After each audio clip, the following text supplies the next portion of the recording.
Okay, if not on that topic, let's go to comments from council members. No, Marty? Yes, sir. Sir. So this is prepared remarks. It's been an interesting few weeks. The Mills Park project was an incredibly difficult item. The project was unique, not only in size and location, but because my understanding, state law changing increased the recusal requirements from 500 to 1,000 feet, which resulted in 2 council members having to recuse in this decision, which, according to state law, requires a 3-0 vote to approve this project. Furthermore, the recusal limited the interaction and normal discussions that council members could have if there was no recusals. We're allowed to talk to one other council member for any project without violating the Brown Act. Looking towards the future, I suggest that the Transit Corridor Plan development projects have the following requirements. I understand staff is working on the first one, which is to increase the notification requirements for projects. Secondly, I believe that architectural scaled models of the project with the surrounding area should be provided so the community understands how this really fits in the community. I believe that there should be a city-maintained project webpage with the list of frequently asked questions to allow residents updated project information, because quite often the information that was provided by the public, it seems like a lot of times the answer was already provided somewhere, and it should have been somewhere that the public could easily find. I suggest that these community meetings be digitally recorded and allowed to be placed on YouTube, again, to increase the public's information and knowledge of the project. And last but not least, we need to provide some process to assure a development project decision doesn't occur like it did last time. Early in the morning, everybody's exhausted, and perhaps there's a way that the meetings could be broken up into a couple parts. So I have received numerous emails, as anybody could imagine, phone calls about the project. The overwhelming majority of them have been respectful, and I'd like to thank everybody for that. Yesterday, 2 radio spots and a news article reported on the project. Unfortunately, they missed a key point, which is this. After hours of public comment and questions at approximately 2 a.m., I requested a continuance to allow rested minds to review and discuss solutions to the project's impact to the community. Unfortunately, this offer was refused, and ultimately, I could not support the project due to the impact to the community. In closing, I'm an optimist, and I hope there is a path forward for this project, because I can support a project that is more mindful of its impact to the community. I meant what I said 2 weeks ago. I want to get to yes. Thank you.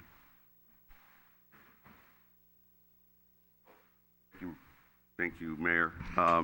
Unfortunately, the pancake breakfast is canceled for this month, and it will return next month.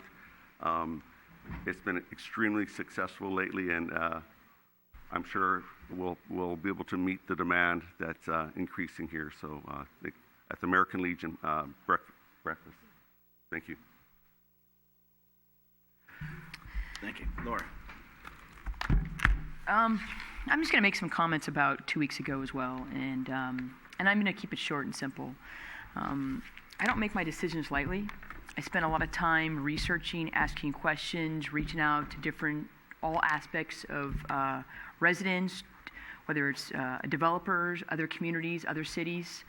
And I was truly disappointed on the vote because it is something that's important for San Bruno for a lot of reasons. I live up on Hawthorne, and well before I ever ran for city council, I was well aware of the project and started attending meetings. So I'm sort of shocked that people didn't know about it, that lived short distance away from the project. It's been out there. I know that all employees within the city knew about it, and so I know that former employees knew about it as well. The information's on the website. Every single development that's coming up or is on our website, the information's there. And so I think that we hear a lot of negativity, but what I heard tonight and the comments made at the public comment were really actually encouraging, because I think we all have the right thing in mind, and that we know that we need to improve San Bruno. We know we need housing. If there's not a single person in this room that doesn't believe that we need housing, then I think that we need to have a discussion, because we have a housing crisis in the state of California. And the Bay Area has an enormous housing crisis. When South San Francisco just increased jobs by 6,000, our roads are impacted, not because our bad streets. Our roads are impacted because it's coming. They're coming. There's no way around it. But we've got to do it the right way. And I live near Shelter Creek, and I drive by. In fact, Javon mentioned some of these numbers. I think 1,200 residents at the condominiums that I used to live at back on Cherry. I never had a parking issue. I never had traffic issues. So I know, being a resident living close to that, how you can feel stressed about that, and how that's going to impact me as a resident living a block away, 2 blocks away. That's scary stuff, right? So I get it, but I think we all want to get there. And so I appreciate the positive feedback, the positive comments, because together we can work together and get there. And so, let's put bygones be bygones. Let's move forward. Let's make the right decisions. Does the city have to do more in terms of shuttle, in terms of parking, in terms of permits, in terms of bicycle pedestrians? You got it. We need funding, folks. And it doesn't. Those are wonderful things. Without the funding, they don't happen. I got to make sure we can keep the lights on in this building. We can replace the roof. We can get the plumbing done. The city hall. I mean, you name it, the facilities. You go to the corporate yard, and that facility is horrible. It shouldn't be livable space, but that's a facility that we have for the city employees. So, like everybody, we have to make our decisions on where we're going to spend a little bit here, spend a little bit here, and do the best we can in maintaining a very, very limited budget. So I appreciated the comments tonight. So thank you.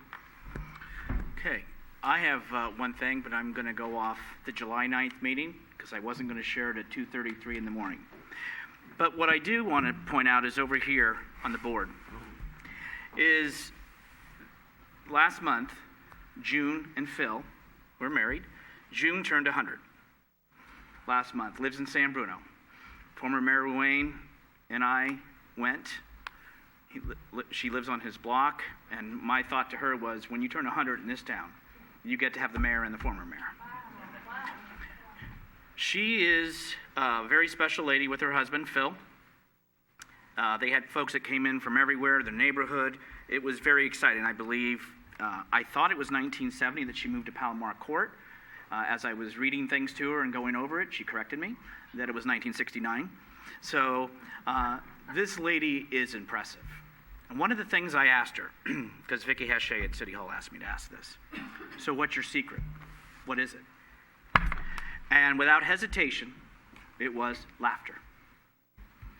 That I try to do things that have made me happy and have made me laugh along the way. And so, my friends, I wanted to end on this, to say that we should take note from June, and once in a while, enjoy what we do. Laugh with each other, not at each other. And let's work together. And let me tell you, I just emailed her nephew just 2 days ago, and she's doing great. And I'll tell you, she's impressive, and she's sharp. So with that, that's one of those fun things that I can look back and say as mayor, I've now met 2 people that have turned 100 in our community, and they're special moments with all their family and friends.